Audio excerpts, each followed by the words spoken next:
आइए साथियों, हम सब पढ़ते हैं मैथ, जो कि हाई स्कूल क्लास की है। कॉपी कलम लेकर के तैयार हो जाइए, क्योंकि आ रहा है 10 क्वेश्चनों का सेट, जिसे आपको पढ़ना है और समझना है। जैसा कि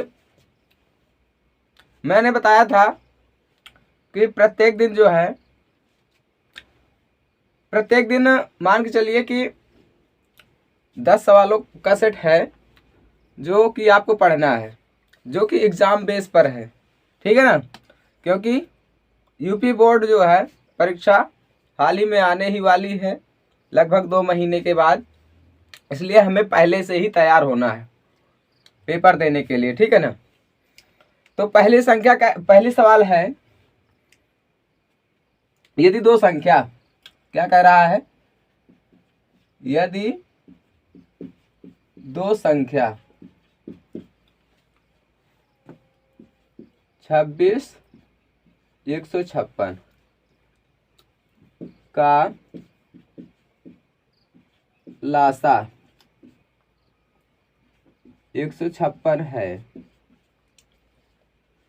तो मासा ज्ञात कीजिए।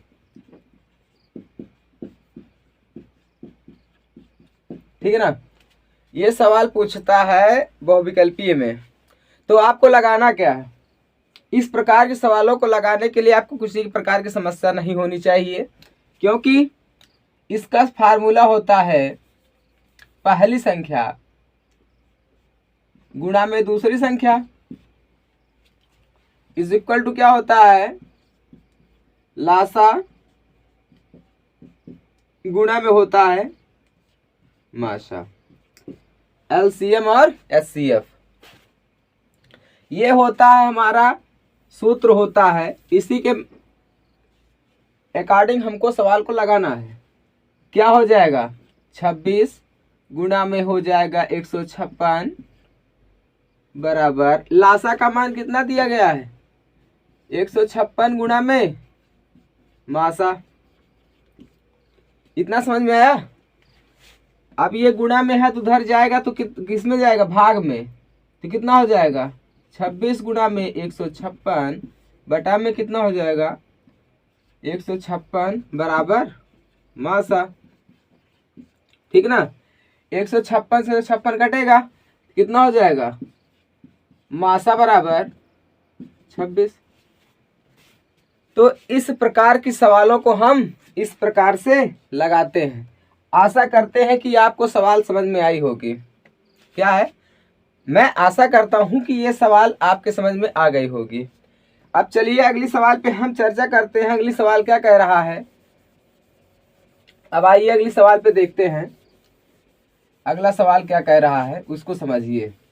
ठीक है ना, क्योंकि इस प्रकार की सवालें जो है बहुविकल्पीय में पूछी जाती है।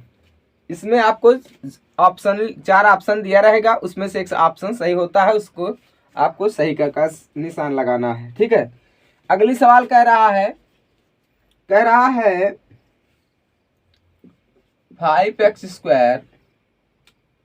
- 3x + 2 = 0 के मूलों का योगफल बताइए। ठीक है ना, कह रहा है मूलों का योगफल बताइए। तब इसको आपको कैसे हल करना है, अब इसको समझिए। द्विघात समीकरण में एक तुलना करने के लिए जो है फार्मूला होता है। समीकरण क्या है, ध्यान से देखिएगा। इस प्रकार के सवालों को हल करने के लिए पहले मुझे मूलों को देखना पड़ता है कि ए क्या है, बी क्या है, सी क्या है। अब इसकी तुलना हम किससे करते हैं, ax² + bx + c = 0 से। हम क्या करेंगे, इसकी तुलना करेंगे। क्या करेंगे, तुलना। जब हम इसकी तुलना करते हैं तो क्या हो जाएगा, ऐसे समझिए, ए के सामने ए हो जाएगा, ए बराबर कितना हो जाएगा 5, एक्स से एक्स कट ही जाएगा, बी के स्थान पर यहाँ प्लस है, यहाँ माइनस है, प्लस माइनस माइनस, ठीक है ना। तो बी बराबर कितना हो जाएगा -3 और सी बराबर कितना हो जाएगा, सी बराबर 2। तो इस प्रकार से मैंने जब इसकी तुलना की, ठीक है ना, अब समझ में आ जाएगा जैसा मैं बता रहा हूं। कमजोर से कमजोर छात्र अगर इस सवाल को नहीं समझ पाया तो मान लीजिए कि आप बहुत पीछे हैं, लाखों बच्चों से पीछे हैं आप। अब उसके बाद मूलों का योगफल का फार्मूला होता है, क्या होता है, मूलों का योगफल। मूलों का योगफल होता है x का गुणांक बटा में क्या हो जाएगा, x² का गुणांक, ठीक है ना। ये होता है माइनस में। तो ये होता है फार्मूला, इस फार्मूले पे हमें रखना है, ठीक है ना।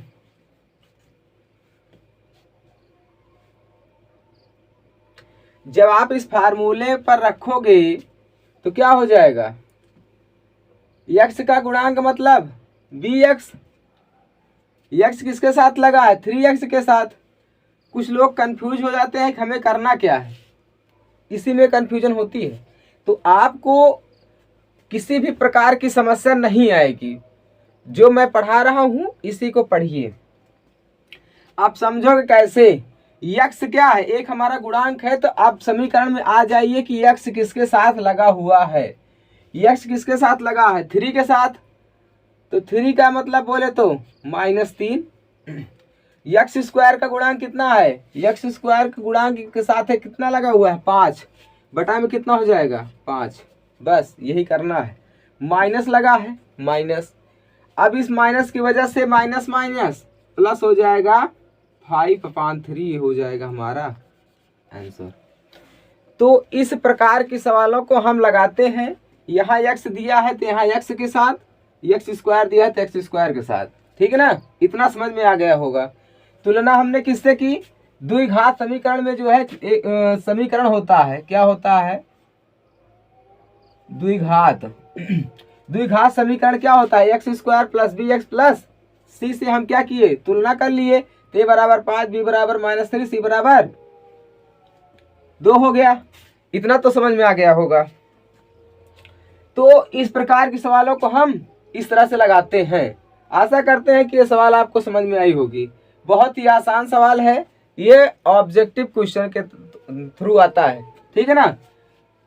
तो चलिए अब अगली सवाल पर हम चर्चा करते हैं। अगला सवाल क्या है, पढ़ते चलिए। बहुत ही आसान तरीके से, बहुत सी जीरो लेवल से हम आपको बता रहे हैं। इससे बढ़िया हम जानते हैं कि कोई नहीं बताएगा। अगर ये समझ में नहीं आया तो जान लीजिए फिर आपके समझ में आएगा भी नहीं, क्योंकि इतनी आसान सवाल हैं। अगली सवाल क्या कह रहा है, द्विघात समीकरण। द्विघात समीकरण, द्विघात समीकरण 5 - 3x² + 7x = 0 के मूलों का गुणनफल बताइए, ठीक है ना। ये है सवाल। अब इसको आपको बताना है मूलों का गुणनफल। ये मैंने अभी क्या बताया, इसकी तुलना करेंगे। इसको पहले क्रम वाइज लिखेंगे। देखिए कैसे लिखते हैं, 5 - 3x² + 7x = 0। इस पद को उधर कर दीजिए, इसको इधर कर दीजिए, कितना हो जाएगा, -3x² + 7x + 5 = 0, ठीक ना। कितना हुआ।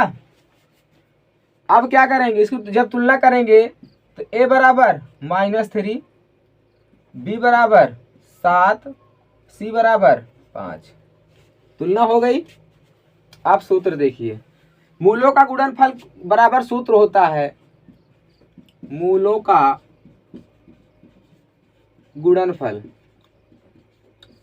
मूलों का गुणनफल का एक फार्मूला होता है, वो होता है अचर पद। अचर पद बटा में हो जाएगा एक्स स्क्वायर का गुणांक। ठीक है ना, ये होता है फार्मूला। इतना समझ में आया होगा। मूलों का गुणनफल, योगफल में मैंने बताया तो एक्स का गुणांक बटा में एक्स स्क्वायर का गुणांक, वो भी माइनस में रहता है। अब गुणनफल पूछ रहा है, तो गुणनफल पूछ रहा है तो आप क्या करेंगे, अचर पद। अचर पद मतलब होता है जिसके साथ कोई चर पद ना लगा हो। एक्स लगा तो चर पद है, एक्स नहीं लगा है तो अचर पद है। तब कितना हो जाएगा, अचर पद कितना है 5, एक्स स्क्वायर का गुणांक कितना है -3, अर्थात ये हो जाएगा -5/3।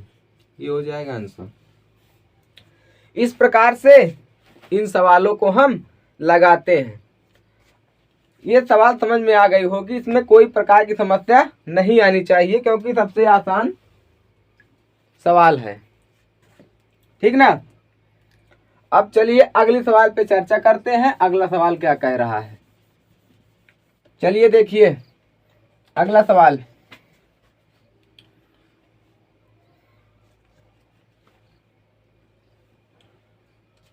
दिया गया समीकरण,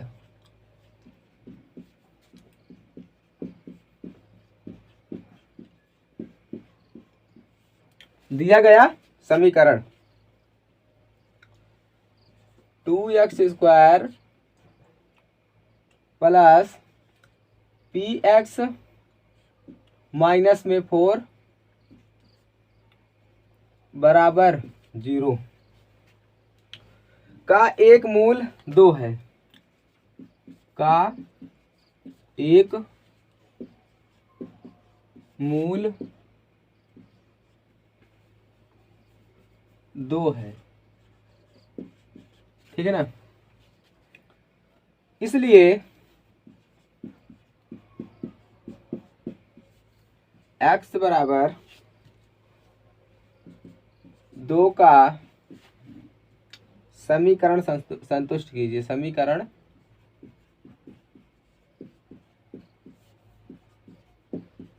संतुष्ट कीजिए। ठीक है ना। अब ये सवाल दिया है, अब इसको आपको पढ़ना है। दिया गया समीकरण है, अब इसको संतुष्ट करना है, क्या ये सही है कि नहीं। जब आप इसको हल करेंगे तो x बराबर 2 रखने पर, x बराबर 2 रखने पर ऐसे लगाते चलिएगा। ठीक है ना, ऐसे ही समझिएगा तभी समझ में आएगा। जब x के साथ x बराबर 2 रखोगे कितना हो जाएगा, 2 ब्रैकेट में 2 का स्क्वायर प्लस p गुणा में 2 -4 बराबर 0। ठीक ना। 2 का स्क्वायर करो कितना हो जाएगा 4, और 4 का 2 गुना 8, फिर p इंटू में 2 -4 बराबर 0। 4 में और 8 घटेगा कितना आएगा 4, 4 प्लस p इंटू 2 बराबर 0। ठीक है ना। अब कितना हो जाएगा 4 उधर चला जाएगा, प्लस में है तो माइनस में, 2p बराबर हो जाएगा -4 और p बराबर -4/2। तो 2 से 2 दूना 4, तो p बराबर -2। ये हो जाएगा आंसर। संतुष्ट नहीं होगा क्योंकि माइनस में आ रहा है। क्या आ रहा है, माइनस में आ रहा है। ठीक है ना। x बराबर अगर 2 आ जाता p बराबर तो जान लीजिए संतुष्ट रहता, लेकिन 2 नहीं आ रहा है, माइनस में आ रहा है। ठीक है ना, इसलिए नहीं होगा। ठीक है। अब चलिए अगली सवाल पे हम चर्चा करते हैं। अगला सवाल क्या कह रहा है।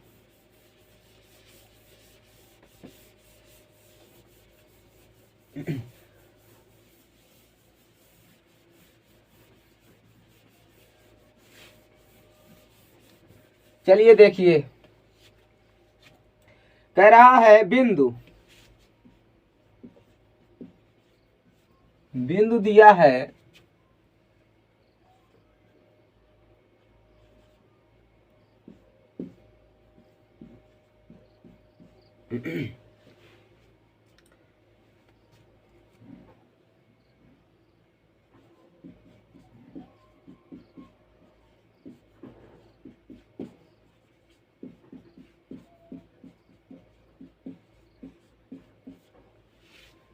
सवाल कह रहा है बिंदु 2, 3 फिर उसके बाद 4, 1 की बीच की दूरी बताइए। तो ये हुआ सवाल, बहुत ही आसान तरीके की सवाल है। इसको क्या मानेंगे, x1 y1 x2 y2 ऐसे मान लीजिएगा, पेपर में भी ऐसे लगाइएगा, इसको मान लीजिएगा और इसी हिसाब से लगा दीजिएगा। तो जब बीच की दूरी पूछता है तो दूरी को किससे डिनोट करते हैं, d से। अंडर रूट क्या होता है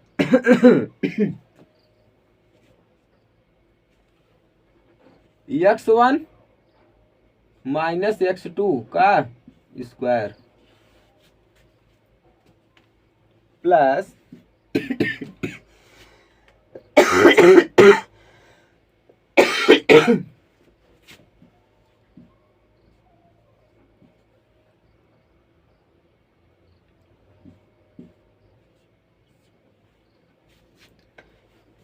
बिंदु दिया है 2, 3 4, 1 के बीच की दूरी बताइए। तो x1 y1 का square plus y1 minus y2 का होल स्क्वायर, ये होता है फार्मूला दूरी निकालने का। अब मान रखिए कितना हो जाएगा, अंडर रूट 2 माइनस 4 का स्क्वायर प्लस 3, 1 का स्क्वायर, ठीक है ना। घटाओ कितना आएगा, -2 का स्क्वायर प्लस 2 का स्क्वायर, ठीक है। जब इसको हल करो कितना हो जाएगा, -2 का गुणा कितना होता है, मैंने बताया था, जान लीजिए, माइनस गुणे माइनस प्लस होता है। तो 2 का इसका स्क्वायर का मतलब कितना होता है, 2 गुणा में -2, यही तो हुआ। तो क्या हो जाएगा, माइनस माइनस गुणा प्लस हो जाएगा, 2 का स्क्वायर 4 हो जाएगा प्लस 2 का स्क्वायर करो कितना हो जाएगा 4, ठीक। अंडर रूट 4, 4 8, इसको तोड़ दीजिए, ये हो जाएगा 2 अंडर रूट 2। जो दूरी है वो कितना हो जाएगा, 2 अंडर रूट 2, 2 का वर्ग 4, 4 दूना 8, ठीक है ना। इसका लगाने का तरीका ये है, ये सवाल हुई, ठीक है ना। अब चलिए अगली सवाल पे हम चर्चा करते हैं। अगला सवाल क्या कहता है, आशा करते हैं कि ये सवाल आपके समझ में आ गई होगी, ठीक है ना। चलिए अगली सवाल देखिए। अगला सवाल क्या कह रहा है, बहुत ही आसान तरीके की सवाल है, बहुत ज़्यादा इसमें परेशान होने की आवश्यकता नहीं है।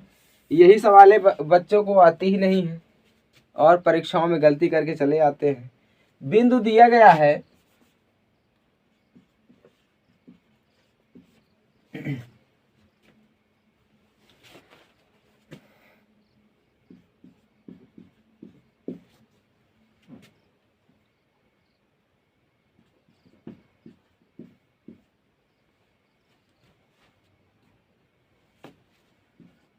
से होकर जाने वाली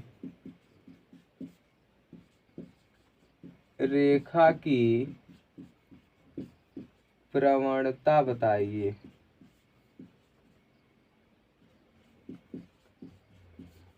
ये सवाल है। दो बिंदुओं के बीच से होकर जाने वाली रेखा की प्रवणता बताइए, ये सवाल है, लगाना है। चलिए, अब इसमें प्रवणता का सूत्र होता है, रेखीय प्रवणता का सूत्र। रेखा की प्रवणता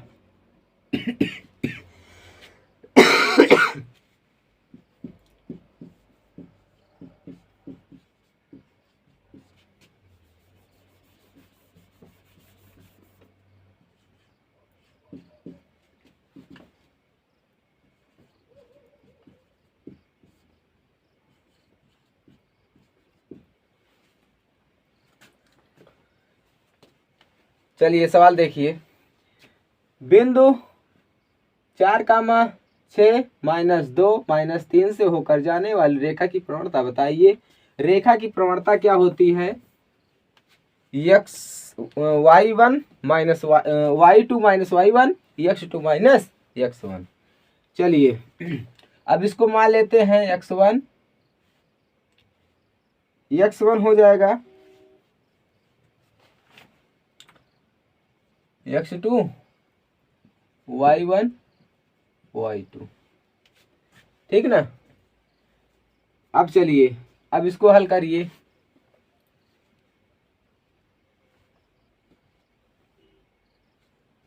तो क्या हो जाएगा? 3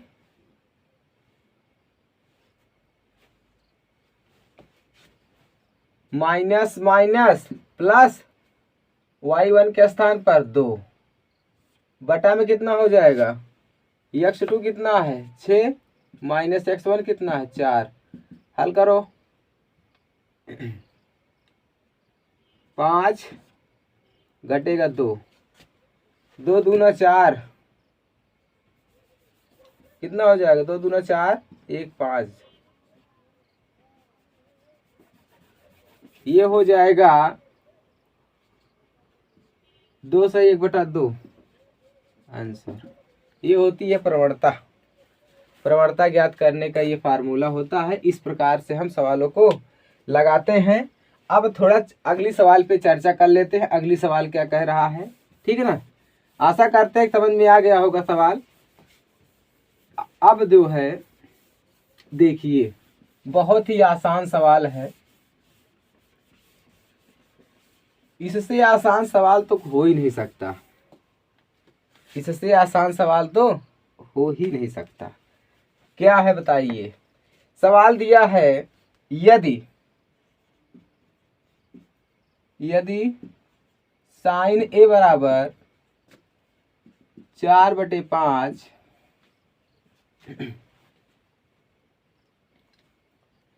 है तो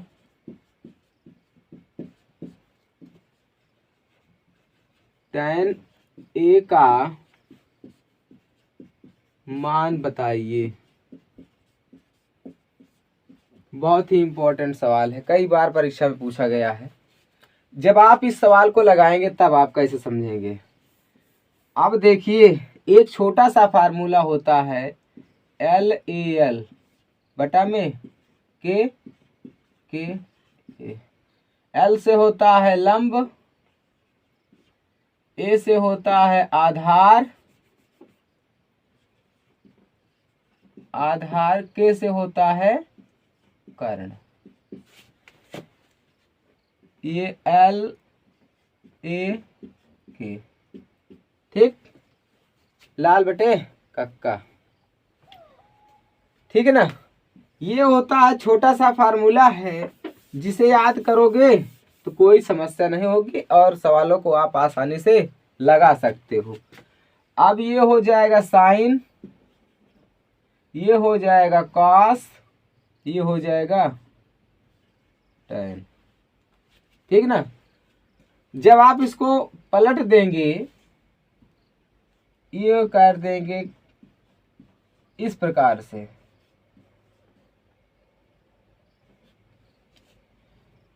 ठीक है ना। जब इस प्रकार से आप कर दोगे तो क्या हो जाएगा, ये हो जाएगा कॉसेक, ये हो जाएगा सेक, ये हो जाएगा कॉट। ठीक ना। जब आप इसको पलट दोगे तो ये हो जाएगा। अब साइन थीटा बराबर त्रिभुज कैसे होता है, ऐसे तो होता है ये होता है आधार, ये होता है लंब, ये होता है कर्ण। कर्ण क्या है, सबसे बड़ी भुजा है। कर्ण क्या होती है, सबसे बड़ी भुजा होती है। तो अब इसको देखिए, लंब बटे कर्ण किस में आता है, साइन में आता है ना। ठीक है ना। तो लंब कितना दिया है, 4, और कर्ण कितना दिया है, 5। इसका मतलब 3, क्योंकि पाइथागोरस प्रमेय के अनुसार आप इसको लगाएंगे, पाइथागोरस प्रमेय के अनुसार।